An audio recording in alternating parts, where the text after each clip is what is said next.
Bisnis Paytrend itu sendiri sebenarnya sih bisnis biasa ya, main di transaksi gitu kan. Orang kan insya Allah pasti beli pulsa, bayar tagihan telepon, handphone, bayar listrik, beli pulsa listrik.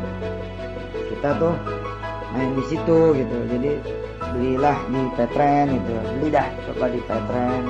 Kelebihannya apa gitu kan ya, kelebihannya banyak. Caranya teman-teman yang ikut itu tiap hari dapat training motivasi dan inspirasi lewat gadget, lewat online dengan password ID dia gitu. Nah ini sebenarnya kalau dilihat hampir semua yang kami lakukan ini sebenarnya mah strategi gitu. Ada orang yang bisa langsung dikasih tahu ayat, dikasih tahu hadis gitu. Tapi ada orang yang disuruh masak dulu, diajarin masak dulu, atau pintunya pintu olahraga, atau pintunya pintu jalan-jalan, atau pintunya pintu makan-makan. Ada. Nah, termasuk pintu bisnis, pintu nyari duit. Pada saat dia udah tergabung ya kita ajarin dia tuh apa-apa yang bisa kita ajarin buat memperbaiki sama-sama kehidupan kita, mengubah sama-sama kehidupan kita ke arah yang lebih baik lagi gitu. Jadi ada juga yang bisa masuk ngelot itu fashion. Nah, kita masuk ke industri fashion. Tapi orang-orang yang begitu tergabung di industri fashion kita ajak Tuhan, ajak tidak berbohong, ajak jujur, ajak bertanggung jawab, ajak membantu gitu. Nah, ketika orang kemudian bayar pulsa di kita, beli pulsa di kita, bayar listrik di kita, bayar pulsa listrik di kita, ya, kemudian bayar yang lain tuh, tagihan kredit ini, kredit itu, BPJS termasuknya, beli kereta api, punya tiket, pesawat, segala macem.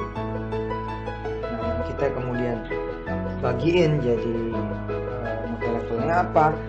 Ya, keuntungan kita dari administrasi. Nah, ini kan menjadi keuntungan semua orang, semua lembaga, semua perusahaan yang main di industri payment. Jadi ketika kita misalkan beli di swalayan A, di swalayan B, tiket kereta api misalkan, itu mereka dapat 7.500. Kita juga dapat. Nah, bedanya mereka dikit buat organisasi mereka, buat badan mereka, buat usaha mereka. Nah, saya bagi kepada siapa secara sistem. Kok orang bisa beli di Paytrend?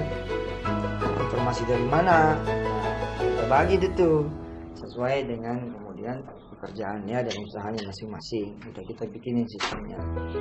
Adapun tentang pokoknya sendiri nggak ada yang kita tambah. Jadi kalau perusahaan misalkan sekian ya sekian, fee-nya aja, fee transaksi gitu, yang kita kemudian aturin, puterin, bagiin.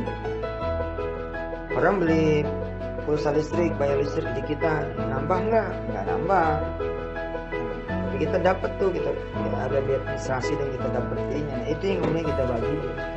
Jadi insya Allah lah, mudah-mudahan.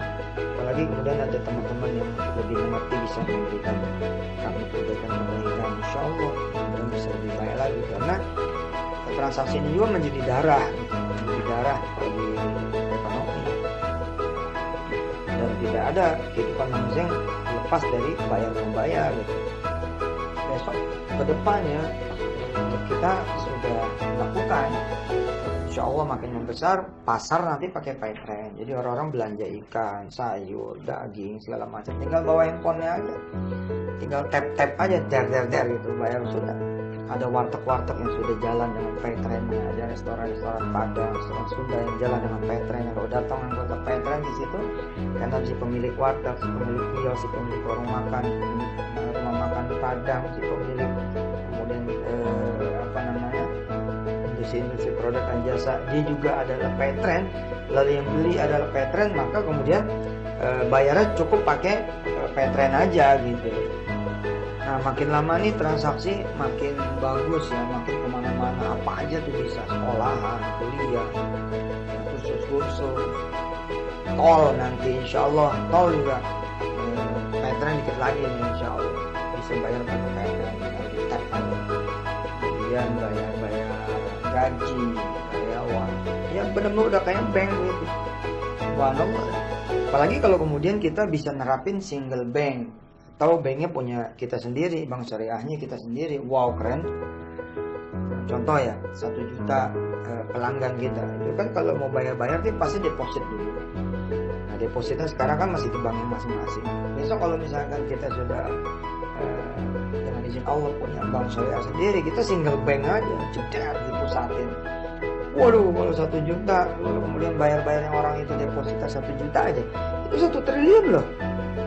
Ini kan untuk menggerakkan ekonomi umat, masya Allah gitu. Kalau duitnya ada di tangan kita mengendalikan dengan izin Allah. Karena sebaik-baik duit juga dikendalikan sama yang saleh. Namanya saleh apa?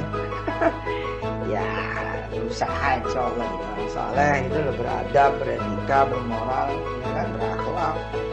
1 triliun loh. Dan pengalaman saya, orang-orang yang deposit itu paling makanya 40%. Sementara bulan depannya udah top up lagi.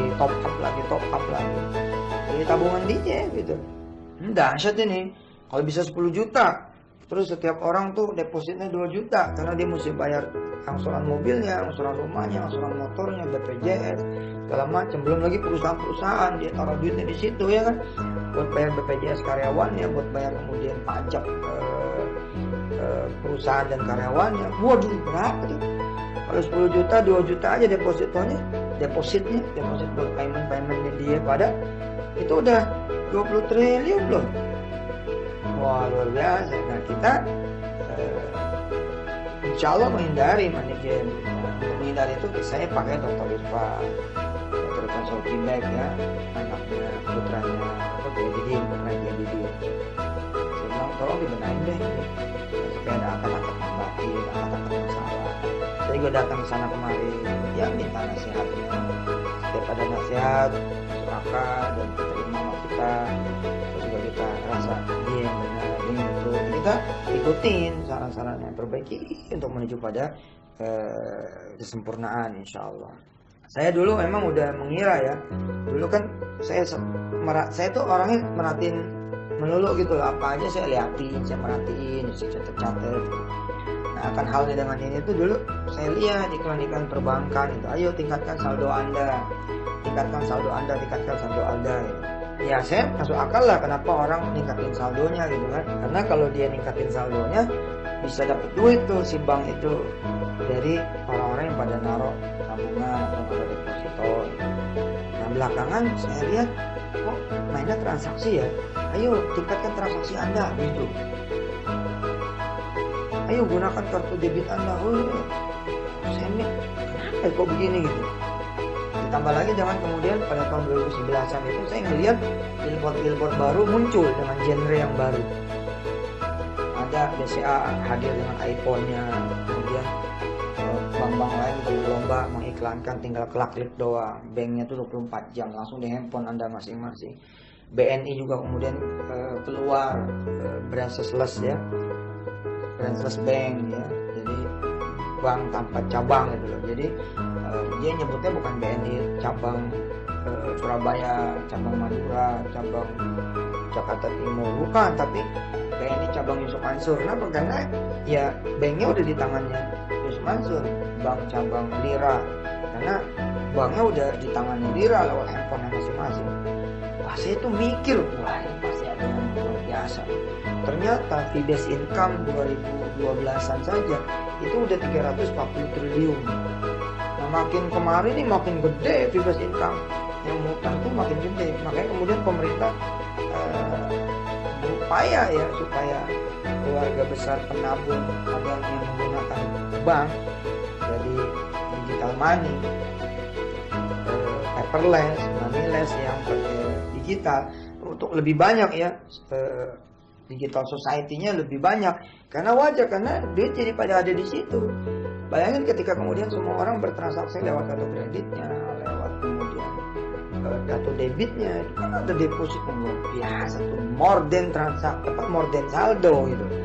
Nah kita udah masuk nih di industri yang benar, tinggal kemudian teman-teman berupaya menjaga moral ya, dikedepankanlah akhlak yang baik, mudahin orang, bantu orang, gitu-gitu.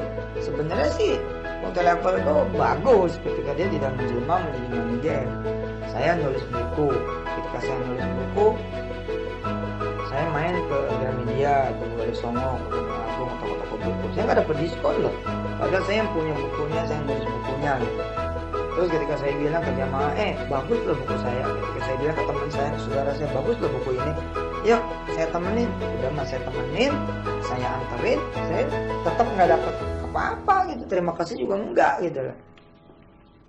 Nggak dapat diskon, dia nggak dapat diskon tuh teman saya, sahabat saya, kawan saya, jamaah saya, ya, orang-orang yang saya kasih tahu. Saya ya apalagi ketika dia